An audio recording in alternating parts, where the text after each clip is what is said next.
Kita bentar aja.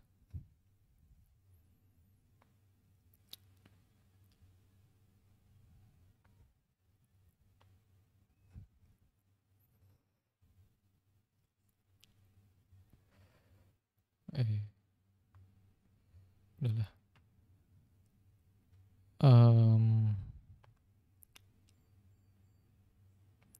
Kita bahas stakeholder communication.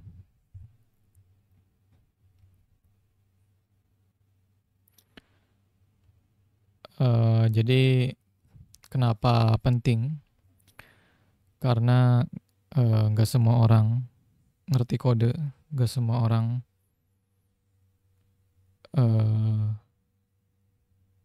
developer.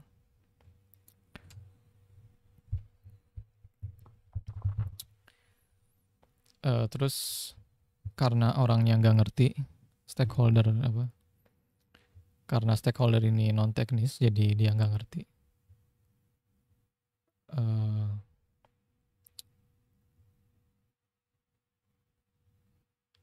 Ya,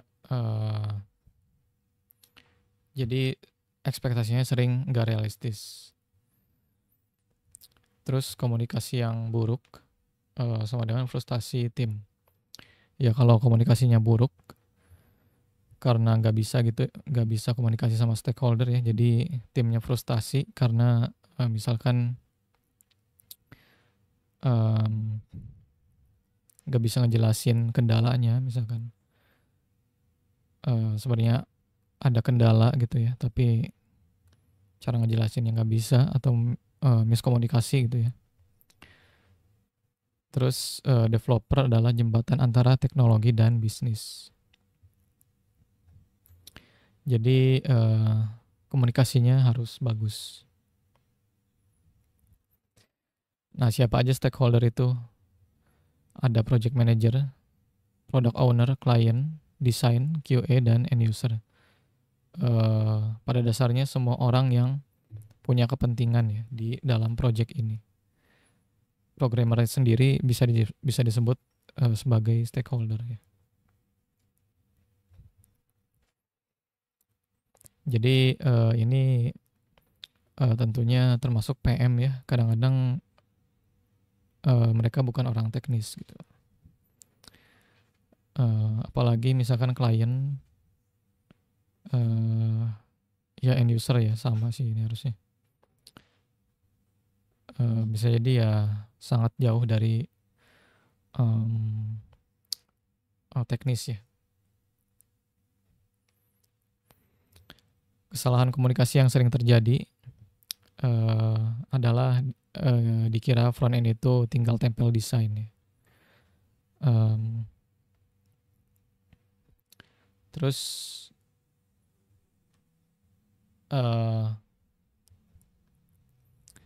gak ngasih update, karena gak ngasih update maka stakeholdernya tebak-tebakan, menebak-nebak. Terus terlalu jujur secara teknis bisa menyebabkan mereka bingung. Jadi bisa jadi kita ngasih update yang bikin orang bingung gitu. Jadi atau ada miskomunikasi atau salah paham ya. Jadi bisa jadi stakeholder panik atau gimana ya. Jadi kita harus tahu gimana caranya mengkomunikasikan kendala yang kita punya itu dengan baik. Overpromise, bisa jadi juga overpromise. Kalau overpromise ya jadinya bisa jadi kecewa ya. Misalkan ngejanjiin A gitu ya, ternyata susah dicapai. Jadinya pada akhirnya B gitu ya. Walaupun problemnya selesai tapi ada kekecewaan lah ya.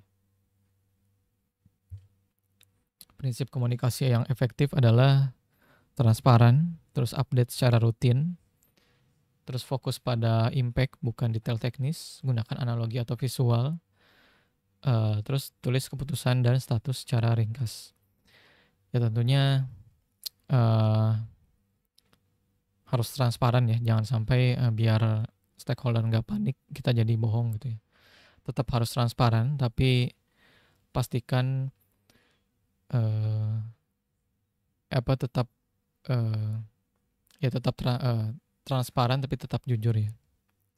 Ya makanya komunikasinya harus jelas. Update rutin ya, jangan nunggu ditanya, jangan membiarkan stakeholder capek nanyain terus. Fokus pada impact ya, karena yang terpenting itu impact atau produktivitasnya, hasilnya maksudnya.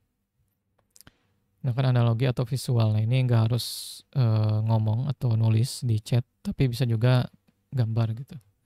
Kalau perlu gambar diagram misalnya. Terus contoh situasinya adalah desain dari tim UI berubah drastis, solusinya adalah sampaikan potensi dampak ke timeline. Misalkan kalau desain landing page nih, desain landing page, terus ada perubahan, misalkan ada banyak section nih, mungkin ada 6 section gitu ya. Terus ada 2 yang berubah drastis gitu ya. Maka harus disampaikan dampaknya terhadap timeline. Atau minta waktu untuk diskusi ulang gitu. Diobrolkan apakah emang perubahan ini perlu gitu ya. Atau tawarkan alternatif. Misalkan ya cukup MVP dulu atau minimum viable product ya. Oke enggak gitu. Karena kan misalkan timelinenya terlalu mepet gitu.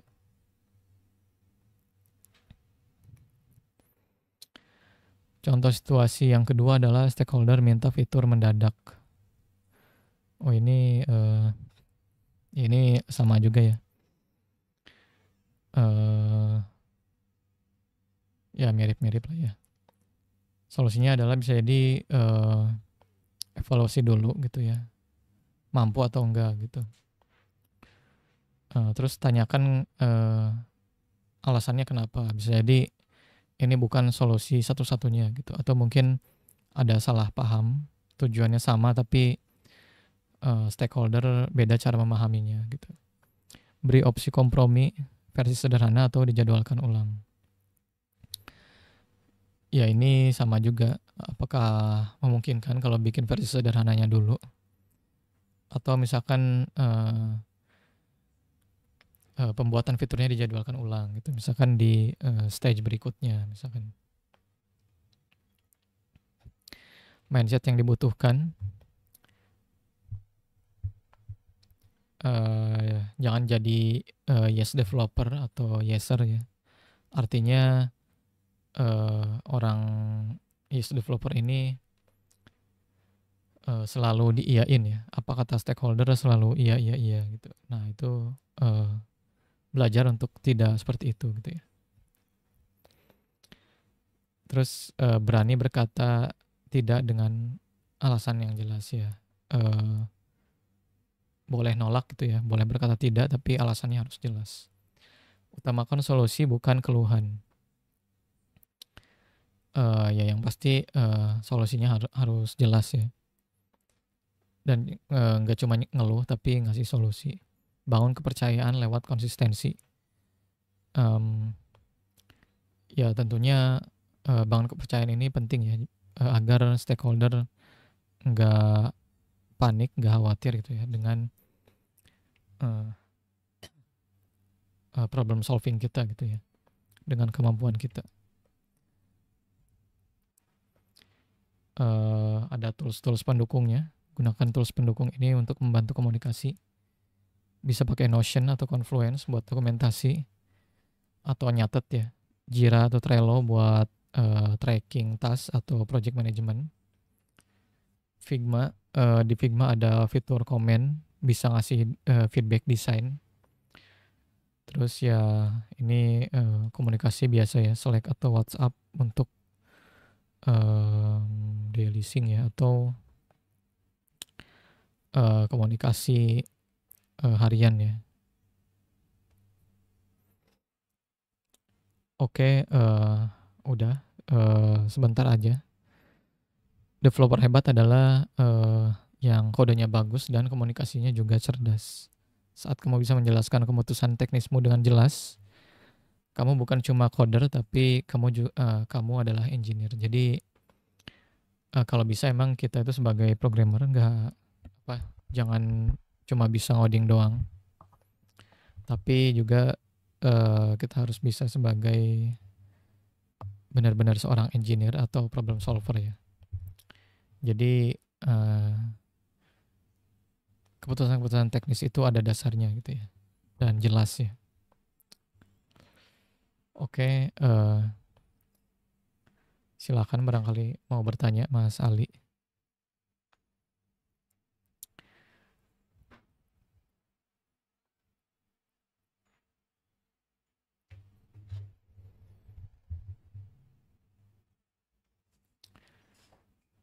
Oke, nggak ada ya.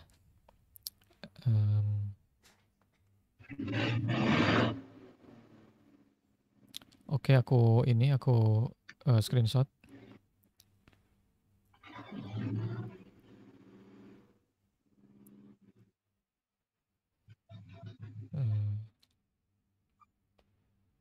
Jadi gini ya.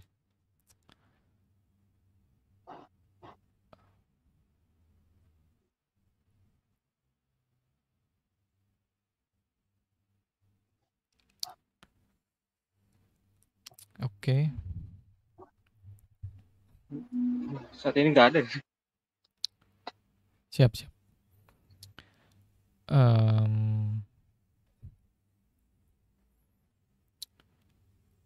Mas Ali itu sampai mana ya progresnya ya? Lancar kan ya? Udah sampai proyek kedua ini.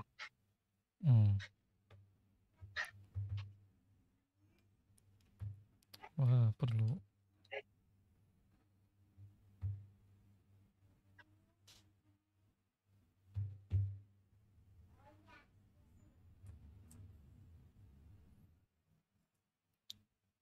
Ya, bentar lagi sih ya. Oke.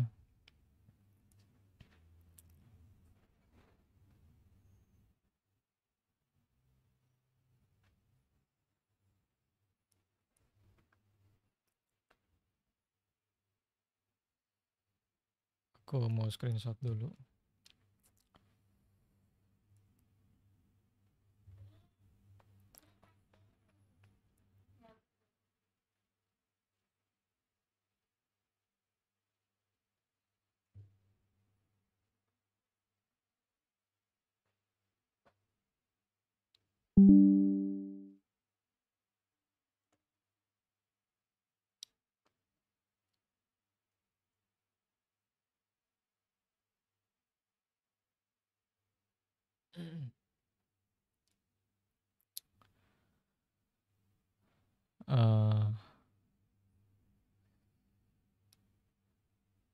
Udah. Oke, aku akhiri aja. Terima kasih Mas Ali sudah hadir. Ya silakan dikerjakan sampai selesai ya. Masih ada waktu. Mungkin 1 atau 2 minggu lagi. Seminggu lebih. Atau 2 minggu ya.